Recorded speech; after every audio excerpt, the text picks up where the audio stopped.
जय श्री राधे कृष्ण। स्वागत है आपका अपने चैनल में। मित्रों, आज की कहानी मन गढ़ंत ना होकर एक सच्ची कहानी है जिसे सुनने से मनुष्यों के सभी संकट कट जाते हैं और मनोकामनाओं की पूर्ति होती है। आपसे हमारी विनम्र विनती है कि कहानी को आधा अधूरा ना सुने, इस कहानी को पूरा सुने। पौराणिक कथा के अनुसार एक राजा और एक रानी थीं। उनके दो लड़कियां और दो लड़के थे। एक लड़की का नाम पूर्णिमा और दूसरी लड़की का नाम अमावस्या था। पूर्णिमा घर का सारा काम करती और भगवान की पूजा पाठ किया करती और गाय की सेवा भी करती थी। लेकिन अमावस्या ना तो घर का काम करती और ना ही भगवान की पूजा पाठ करती और ना ही गाय की कभी सेवा करती थी। फिर भी राजा और रानी अपने दोनों बेटों और अमावस्या को बहुत प्यार करते थे, लेकिन पूर्णिमा से नफरत करते थे। राजा के दोनों लड़के और लड़कियां धीरे धीरे बड़े हो गए। राजा ने दोनों लड़कों का विवाह करवा दिया। इसके बाद रानी ने कहा कि दोनों लड़कियां भी विवाह के योग्य हो गई हैं, तो इनके लिए भी कहीं पर जाकर रिश्ता तय करके विवाह करवा दो, लेकिन अमावस्या का विवाह किसी बड़े घर में करना और पूर्णिमा को किसी गरीब घर में देना, क्योंकि पूर्णिमा को घर का काम करना और भगवान की पूजा पाठ करना और गाय की सेवा करना पसंद है। अब रानी ने राजा को दोनों बहनों का रिश्ता तय करने के लिए भेजा, तो राजा अपने पड़ोसी राज्य के राजकुमार से अमावस्या की शादी का रिश्ता तय कर देते हैं और उसी गांव में एक गरीब लड़के से पूर्णिमा की शादी का रिश्ता भी तय कर देते हैं।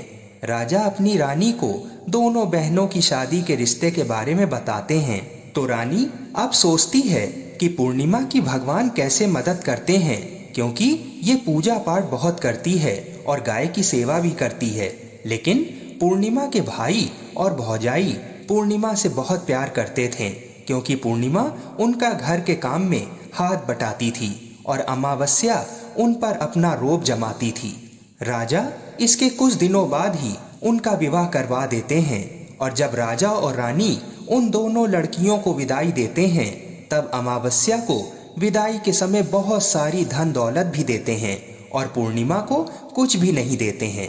इसके बाद दोनों बहनें अपने अपने ससुराल चली गईं। अब एक दिन अमावस्या ने अपने घर शिव चर्चा रखी, जिसमें उसने पूरे गांव वालों को अपने घर बुलाया, लेकिन पूर्णिमा को नहीं बुलाया।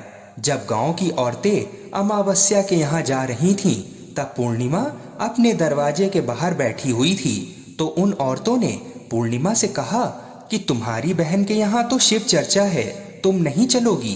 पूर्णिमा ने कहा, मुझे तो बुलाया ही नहीं, मैं कैसे चल सकती हूँ?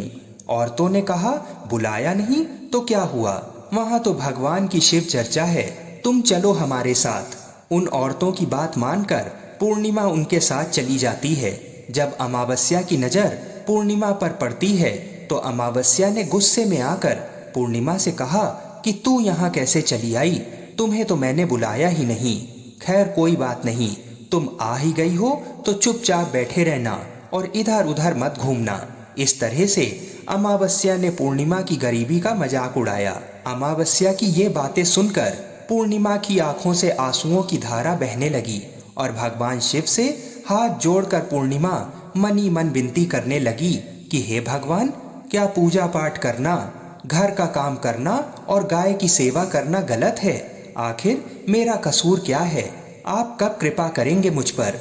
पूर्णिमा बारंबार भगवान से यही कहती रही। जितने में शिव चर्चा पूरी हो गई।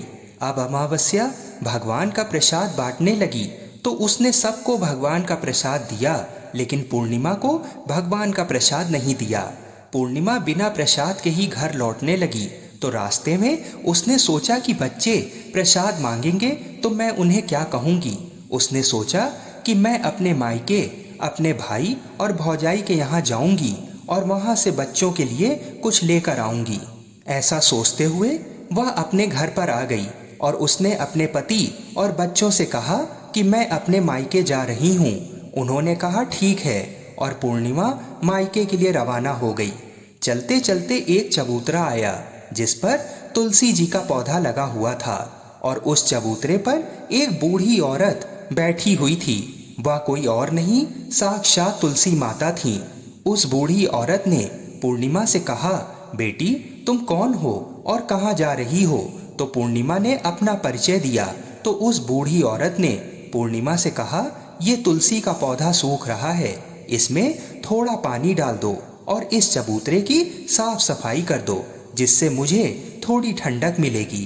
पूर्णिमा ने कहा, ठीक है माँ जी। उसने तुलसी के पौधे में पानी डाला और चबूतरे की बड़े मन से साफ सफाई की और उस बूढ़ी औरत को भी नहला दिया और उसके पैर दबाए और कहा, क्या काम है माँ जी? उसने कहा, कुछ नहीं, अब तुम जाओ और वापस आते समय मुझसे मिलकर जाना। पूर्णिमा ने कहा, ठीक है माँ जी, और वह वहाँ से रवाना हुई। तो चलते चलते आगे एक शिव मंदिर आया। वहाँ पर भी एक बूढ़े बाबा मिले जो चबूतरे पर बैठे हुए थे। वह कोई और नहीं, साक्षात भगवान महादेव थे। उन्होंने पूर्णिमा से कहा, बेटी तुम कौन हो और कहाँ जा रही हो? पूर्णिमा ने अपना परिचय दिया। फिर उस बूढ़े बाबा ने पूर्णिमा से कहा कि इस चबूतरे और इस मंदिर की साफ सफाई कर दो बेटी। पूर्णिमा ने कहा, ठीक है बाबा, और उसने चबूतरे और मंदिर की साफ सफाई की और पूजा पाठ की और उस बूढ़े बाबा को भी नहला धुला दिया और कहा कि कोई और काम हो तो बताइए। बाबा ने कहा, और कोई काम नहीं बेटी, अब तुम जाओ और वापस आते समय मुझसे मिलकर ही जाना। पूर्णिमा ने कहा, ठीक है बाबा, और वो वहाँ से चल दी। और आगे चलते चलते काली माँ का मंदिर मिला। वहाँ भी एक बूढ़ी औरत चबूतरे पर बैठी हुई थी। उस बूढ़ी औरत ने पूर्णिमा से कहा, तुम कौन हो बेटी और कहाँ जा रही हो? पूर्णिमा ने फिर अपना परिचय दिया। तब उस बूढ़ी औरत ने पूर्णिमा से कहा, बेटी यहाँ सब पूजा पाठ करने तो आते हैं, लेकिन मंदिर की साफ सफाई कोई नहीं करता, इसलिए इस चबूतरे और मंदिर की साफ सफाई कर दो। पूर्णिमा ने कहा, ठीक है माँ। तब पूर्णिमा ने मंदिर और चबूतरे की साफ सफाई की और पूजा पाठ भी किया और माता का श्रृंगार किया और उस बूढ़ी औरत को नहला धुला दिया और बूढ़ी औरत के पैर दबाए। तब पूर्णिमा ने कहा, और क्या काम है माँ जी? तब उस औरत ने कहा, कुछ नहीं, अब तुम जाओ और वापस आते समय मुझसे मिलकर जाना। तब पूर्णिमा ने कहा, ठीक है माँ जी। इसके बाद वो वहाँ से रवाना हुई और थोड़ा आगे चलते चलते एक नदी आई। नदी के किनारे भी एक बूढ़ी स्त्री बैठी हुई थी। वह साक्षात गंगा माता थीं। उस बूढ़ी औरत ने कहा, तुम कौन हो बेटी और कहाँ जा रही हो? पूर्णिमा ने अपना परिचय दिया। इसके बाद उस औरत ने भी पूर्णिमा से कहा, इस नदी पर स्नान करने तो सब लोग आते हैं, लेकिन साफ सफाई कोई नहीं करता, इसलिए तुम इस किनारे पर साफ सफाई कर दो। तब पूर्णिमा ने कहा, ठीक है माँ जी, मैं इस नदी की साफ सफाई कर देती हूँ। पूर्णिमा ने वहाँ पर साफ सफाई की और उस बूढ़ी औरत के पैर दबाए और कहा, कोई और काम हो तो बताइए। उस बूढ़ी औरत ने कहा, अब कोई काम नहीं है, तुम जाओ और वापस आते समय मुझसे मिलकर जाना। इसके बाद पूर्णिमा नाव में चढ़ने लगी तो नाव फूलों से सजी हुई थी। वह नाव में बैठकर नदी के दूसरे किनारे पर उतर गई। इसके बाद वह अपने पीहर के घर पहुंच गई। वहां पर पूर्णिमा के भाई भौजाई ने उसे देखा तो वो बहुत खुश हुए और उन्होंने पूर्णिमा की बहुत खातिरदारी की और खूब सारी बातें करते हैं और कहा कि बच्चों को भी साथ लेकर आती तो कितना अच्छा लगता।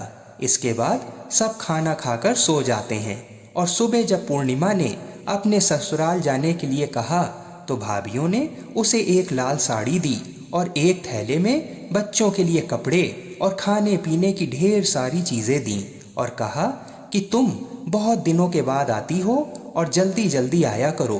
पूर्णिमा ने कहा, ठीक है भाई भाभी। इसके बाद पूर्णिमा की भाभीियों ने पूर्णिमा को हाथ में थैला दिया और कहा कि जाओ और वापस जल्दी आना। इसके बाद पूर्णिमा वहाँ से खुशी खुशी चल देती है और उस नदी के किनारे पर पहुँच गई। नाव में बैठकर नदी के दूसरे किनारे पर उतर गई। वहाँ पर उतरने के बाद पूर्णिमा को वही बूढ़ी माँ मिली जो साक्षात गंगा माता थी। उस बूढ़ी माँ ने कहा, आ गई बेटी? तब पूर्णिमा ने कहा, हाँ मैं आ गई। तो उस बूढ़ी माँ ने पूर्णिमा को एक थैला दिया और कहा कि इसे तुम अपने घर ले जाकर ही खोलना। पूर्णिमा ने कहा, ठीक है माँ जी, मैं इस थैले को घर ले जाकर ही खोलूंगी। अब पूर्णिमा के पास 2 थैले हो गए। उन्हें लेकर वो वहां से चल दी।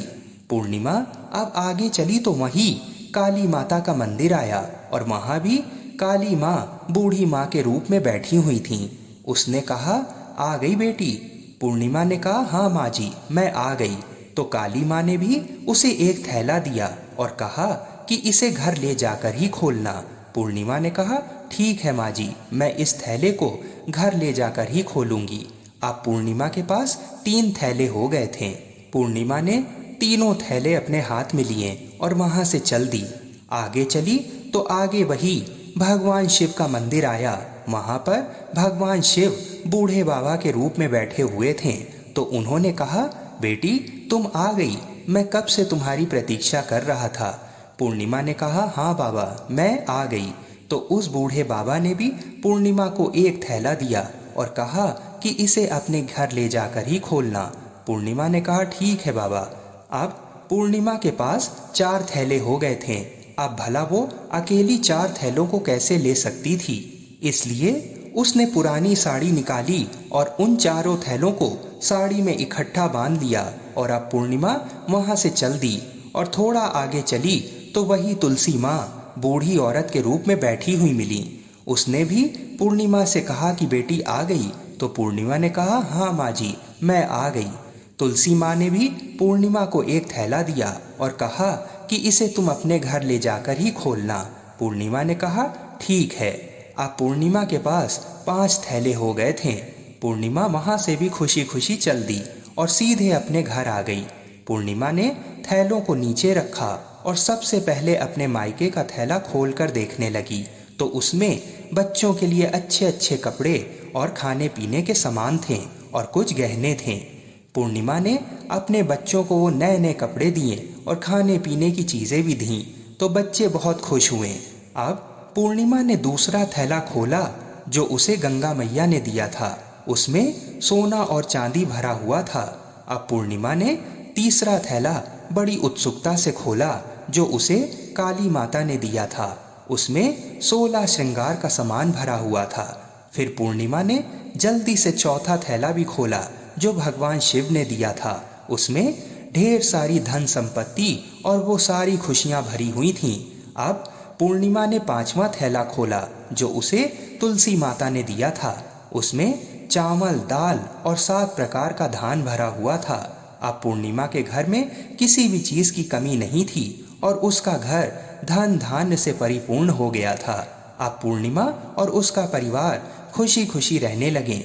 अब पूर्णिमा के मन में विचार आया कि क्यों न मैं भी अपने घर शिव चर्चा कराऊं और शिव चर्चा का कार्यक्रम रखा। तो पूर्णिमा ने गांव से सभी लोगों को बुलाया और अपनी बहन के घर भी गई अपनी बहन को बुलाने के लिए। अब अमावस्या अपनी बहन के घर शिव चर्चा में आई तो उसने देखा कि पूर्णिमा के घर में किसी भी चीज की कमी नहीं है। इतनी धन दौलत देखकर अमावस्या आश्चर्यचकित रह गई और उसने पूर्णिमा से कहा कि तुम्हारे घर में इतनी धन दौलत कैसे आई। पूर्णिमा ने कहा, देखो बहन, तुमने शिव चर्चा रखी और उसमें मुझे नहीं बुलाया तो भी मैं बिन बुलाए आई। तुम्हारे घर आई और तुमने भगवान का प्रसाद तक मुझे नहीं दिया और तुमने मेरी गरीबी का मजाक भी उड़ाया। उसके बाद मैं जब अपने घर आ रही थी तो रास्ते में मेरे मन में विचार आया कि घर पर बच्चे जब प्रसाद मांगेंगे तो उन्हें मैं क्या कहूँगी। इसलिए मैंने सोचा कि मैं अपने मायके जाऊंगी और अपने मायके चली गई और जो कुछ भी घटना हुई वह सब अमावस्या को बता दी। तब अमावस्या ने पूर्णिमा से कहा कि तुम भी मुझे प्रसाद मत दो और मुझे डांटो। लेकिन पूर्णिमा ने कहा, ये तो भगवान का प्रसाद है, मैं तो सबको दूंगी और तुम्हें भी अवश्य दूंगी। फिर भी अमावस्या ने प्रसाद नहीं लिया और वह सीधे अपने घर चली गई पूर्णिमा की नकल करती हुई। घर जाकर अपने बच्चों से कहकर वह अपने मायके जाने के लिए रवाना हो गई। चलते चलते रास्ते में वही तुलसी माँ मिली जो चबूतरे पर बैठी हुई थीं, बूढ़ी माँ का रूप लिए। उस बूढ़ी माँ ने अमावस्या से कहा, बेटी तुम कौन हो और कहाँ जा रही हो।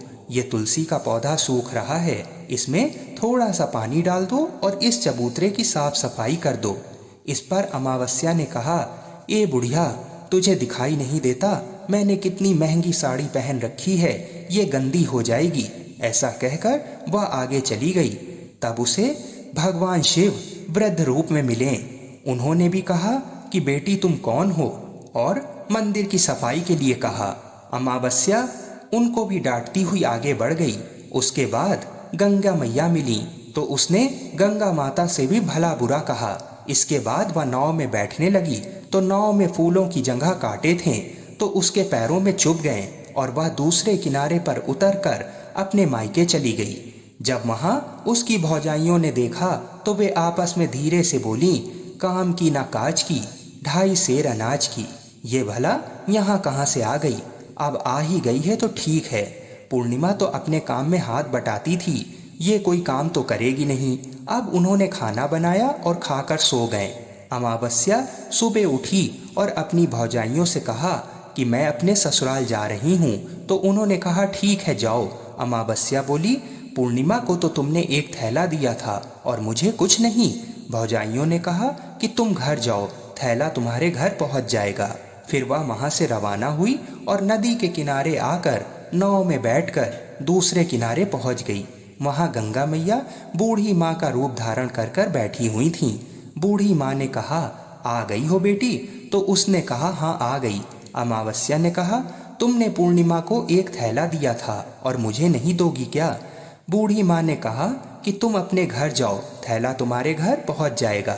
इसके बाद काली माँ ने भी ऐसा ही कह दिया। उसके बाद भगवान शिव ने भी ऐसा ही कहा। इसके बाद जब वह अपने घर पहुंची तो आंगन में 5 थैले रखे हुए थे। अमावस्या ने अपने मन में सोचा कि आज तो मैं निहाल हो गई। उसने जल्दी जल्दी से सभी थैलों को खोला तो उसमें किसी में मिट्टी तो किसी में पत्थर तो किसी में कंकड़, किसी में कोयला, किसी में सांप बिच्छू भरे हुए थे। ये सब देखकर उसने अपना सर पकड़कर कहने लगी, भगवान मुझे मायके में भी कुछ नहीं मिला और इन थैलों में भी कुछ नहीं मिला। इसके बाद अमावस्या दौड़ती हुई अपनी बहन पूर्णिमा के घर जाती है और पूर्णिमा से कहती है, तुझे तो इतना सब कुछ मिला और मुझे कुछ भी नहीं, आखिर क्यों? पूर्णिमा ने कहा कि मैं जब अपने मायके जाती हूँ तो अपनी भौजाइयों के साथ मिलकर काम काज करवाती हूँ और तुमने कभी उनको इज्जत नहीं दी, इसलिए तुम्हें वो भला क्या देती। और इसके बाद तुमने गंगा मैया को ठुकरा दिया और काली माँ को भी ठुकरा दिया और भगवान शिव को भी ठुकरा दिया और तुलसी माँ को भी तुम ठुकरा कर आ रही हो, इसलिए उन्होंने भी तुम्हें कुछ नहीं दिया। फिर अमावस्या बोली, बहन मुझे माफ़ कर दो, मैंने सदा तुम पर अत्याचार किए हैं। मुझे कुछ नहीं मिला तो कोई बात नहीं, मैं भगवान की भक्ति करके सब कुछ प्राप्त कर लूँगी, मुझे इसका रहस्य बताओ। तो पूर्णिमा ने अपनी बहन से कहा, तुम 3 सूत्र का ज्ञान ले लो। पहले सूत्र में दया मांगना और दूसरे सूत्र में चर्चा करना और तीसरे सूत्र में 108 बार ओम नमः शिवाय का जाप करना। बहन भगवान ने जो 3 सूत्र दिए हैं इनको अपने हृदय में बसा लेना। मैंने सच्चे मन से भगवान की पूजा पाठ की, इसलिए मेरे पास कुछ नहीं था, फिर भी भगवान ने मुझे सब कुछ दिया और तुम्हारे पास तो सब कुछ था, वो भी खत्म हो गया। इसके बाद अमावस्या अपने घर गई और भगवान की पूजा पाठ करने लगी और भगवान शिव से माफ़ी मांगने लगी और गाय की सेवा करने लगी और दूसरों की मदद भी करने लगी। तो देखा आपने, जो सच्ची श्रद्धा भाव से भगवान की पूजा पाठ और दूसरे की मदद करता है, भगवान सदा ही उसका घर धन और धान से भर देते हैं। मित्रों, अगर वीडियो आपको पसंद आई हो तो चैनल को लाइक और सब्सक्राइब भी अवश्य करें और आने वाली सभी वीडियो अवश्य देखें। जय श्री राधे कृष्ण, जय श्री शंकर पार्वती जी, हर हर महादेव।